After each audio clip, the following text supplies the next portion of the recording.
Hello, I'm happy to introduce to you Summer. Summer is number 2 of my final 4 guitars, guitar number 823. And it's a small parlor guitar with a 23-inch scale fingerboard. So it's just cute and fun. I mean, it's fun to play. But I think the best thing to do is just, there's so much with this guitar to explain. I would get lost if I just didn't start at the top and go to the bottom. So here we go. It has an ebony overlay with the mother of pearl logo. It has the Godo 510 tuners with the koa wood and ebony buttons. It has a highly figured koa wood on the back of the peg head, a Honduras mahogany neck, step on the heel cap with the highly figured koa wood body binding. Now the wood for the body binding is interesting. It's a piece of wood I had on my shelf, and I go, oh yeah, I remember that. What am I saving it for now? It was just a special piece of wood.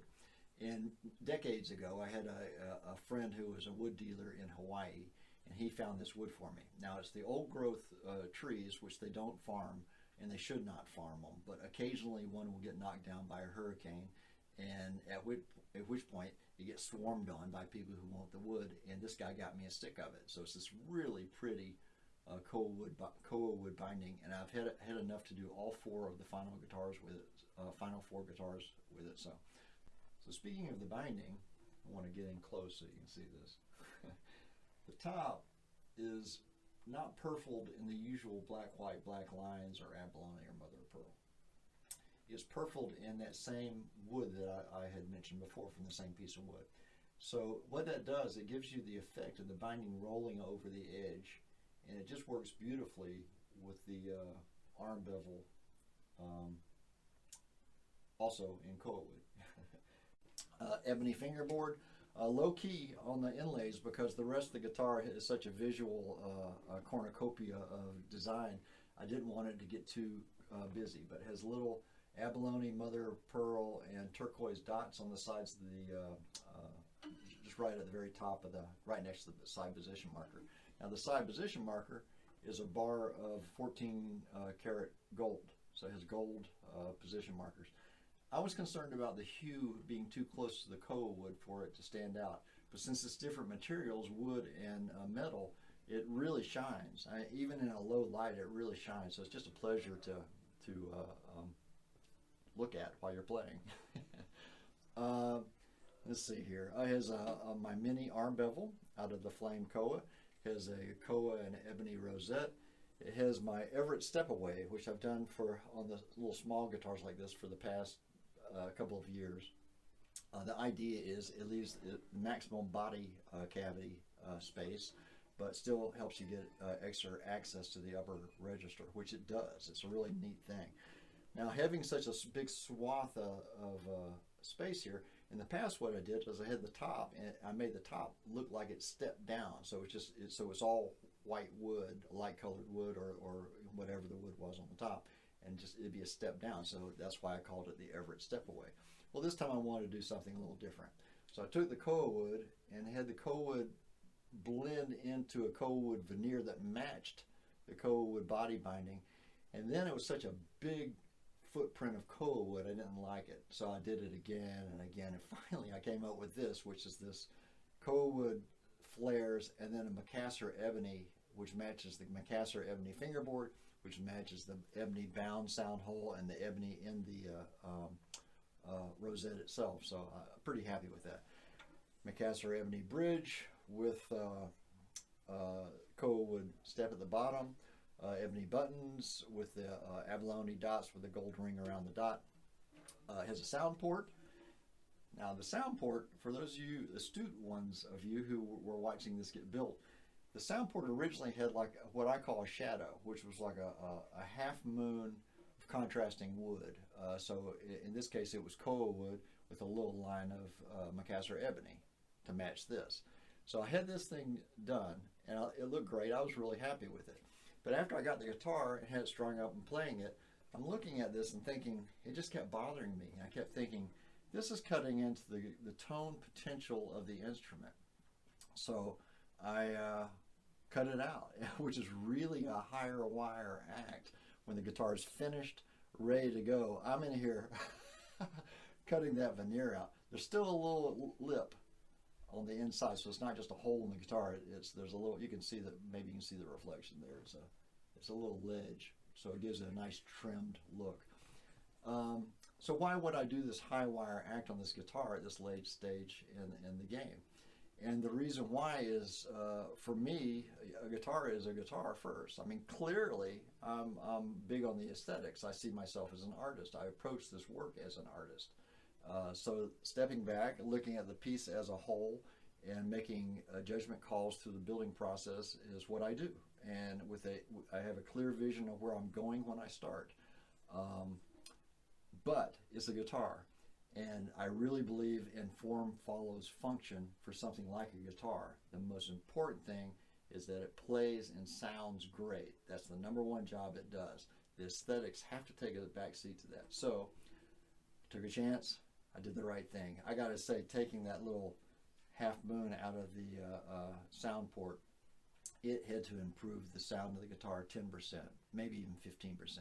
Now, if you have an Everett guitar with a little half moon, and it's a larger body, I don't think it would make that much of a difference. But for a little small body like this, it's a small guitar with a short scale, small sound hole. So a little bit makes a big difference. So that's why I did that. I think I already mentioned the step down out of koa wood. Past few years, maybe even a decade, I've been carving the bridges like this. I think it's a real neat effect. It's a little risky running the router doing that, but yeah. And then the end of the fingerboard also is a two-tone. You can see it has you might not be able to see it, but there's a little step down, and it has a koa wood and macassar to, you get it. It all matches. So, Brazilian rosewood. Now, this Brazilian rosewood is from the same piece of wood that my personal guitar number 500 is, and it's a very old. It had to be milled maybe even earlier than the 1950s. And the story of how I got it, where it came from, is in a little book that I wrote called Building Guitar Number 500. But basically, it was a backing board that was left in a furniture factory. And when the furniture factory went out of business, they were cleaning it out, and they found this wood that had been in the corner of the factory for 50 years. Now, backing board is they had a clamp that holds the log as they're slicing veneers off of it, and when it gets too close to the clamp, they can't cut it because of the fear holding cutting into the metal holding the backing board. So those pieces of wood they tossed in the leftover pieces of wood they tossed in the corner, and they called them backing boards. So I bought this wood probably 20 years ago. So anyway, it's very old Brazilian rosewood. It's hard to work with. It's a pain in the ass. I'm telling you, it's real brittle. But boy, the tone is, especially on a small body guitar like this, is a real richness to the highs. So it's a wonderful wood. So I'm very happy. I'm very happy with this. So I think that's it. That's the little guitar. Oh, I forgot a big deal at the top. There's so much with this guitar. It's easy to it was fun to build, it's fun to look at, and it's fun to play. And in building it, I'm coming up with these interesting, clever little ideas the whole way, and you discover it as you own the guitar and look at it, or as you look at it. So a couple of things I forgot to mention, and one is the top. The top, again, when you're in business for a long time, the people you do business with, the people I do keep doing business with, are the people that I enjoy. And the people I think that we treat each other fairly, and we become friends. Well, I had a dealer in Virginia that found this wood. Now, you may be looking at this and going, this isn't the most perfect of wood. You can see like a little stain down the middle of the top. There's a little squiggle in the wood there, and it's just not the perfect top that you would think I would choose. Now, why would I use this top? This top came from a barn that was torn down in Maine. And in the cornerstone of the barn, there was the cornerstone said 1903. So the wood for this, so when they were tearing the barn down, there's big beams in the ceiling, and some smart person saw those beams and said, that's Adirondack spruce.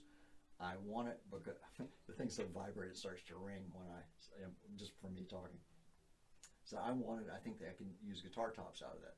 So my buddy in Virginia bought a bunch of it. He calls me and says, "Do you want the wood?" I said, "Yes, I want the wood." So I've used it on a few of my guitars, and I saved a piece for one of the final guitars. So that's this. So for me, again, the story behind it, the vibe behind it, the way it feels, the way it sounds. So aesthetically, it may not be perfect. It's the tone thing. The form follows function, and also just the story is so cool. I mean, this wood is, well, it's at least 120 years old right now. So to me, that's a special thing. One last thing before I go. And coming up next will be a sound sampler, so don't just click off when you see the Everett Guitar website go by. There's going to be some. I'm going to play a little bit on this for you too. The label is a watercolor. It's not a lithograph. It's not a copy of a watercolor. It's not Photoshop. It's a little watercolor. My wife is a spectacular artist, and I got her to do the paintings for the labels, the final 4 labels. This is a view from our front porch looking out in the summertime. So we have a view from the front porch for the first one from it's spring, summer, fall, winter, all the same scene, but as the season changes. It's one of the things that we've really enjoyed about living here. We don't have neighbors. We're on a hill, and we look west. So we have these beautiful views, and after 12 years living here, we still pause and enjoy it regularly. So it's just a magic thing. So I wanted that on the label inside the guitar. So the label's an actual watercolor. You may be missing my wax seal. I've been doing the wax seal since the 1980s, and you can often tell one of my students is one of my students because they also use the wax seal. I got the wax seal idea from a wine bottle I saw that had a wax seal on the side of it. I thought, wow, that's cool. It was actually on the top, where the neck is, and it had a string around it with a wax seal. I thought, gee, that's classy. So I wanted to do that. The wax seal on this one, because the watercolor is a small watercolor, the wax seal is on the label that's on the neck block on the inside. So there it is. Thank you for taking a moment to learn about Everett Guitar number 823, Summer.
So, thank you for taking a moment to listen to the sound samples from guitar number 823.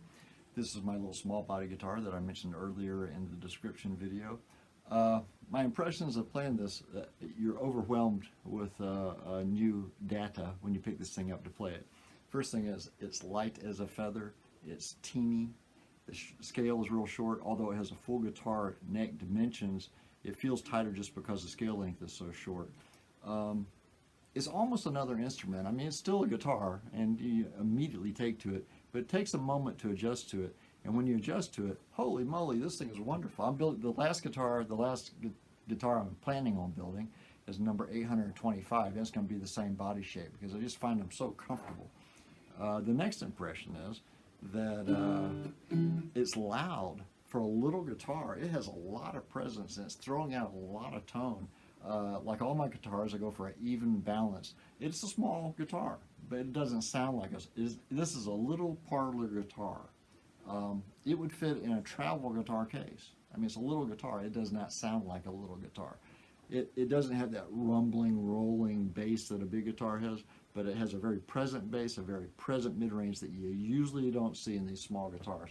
And the reason why is I voice it like I voice my large guitars. I go through all the same processes, all the steps, the whole arduous, long voicing, feeling, flexing, tapping, listening process to get the sound out of the guitar, small body guitar, just as I do my larger body guitars. And the payoff is you get much more from the small body than you would expect to get. So it's just a lot of fun. What a cool guitar. So if I do say so myself. So anyway, this thing is a hoot to play. It's a lot of fun. And thanks for taking a moment to listen to it.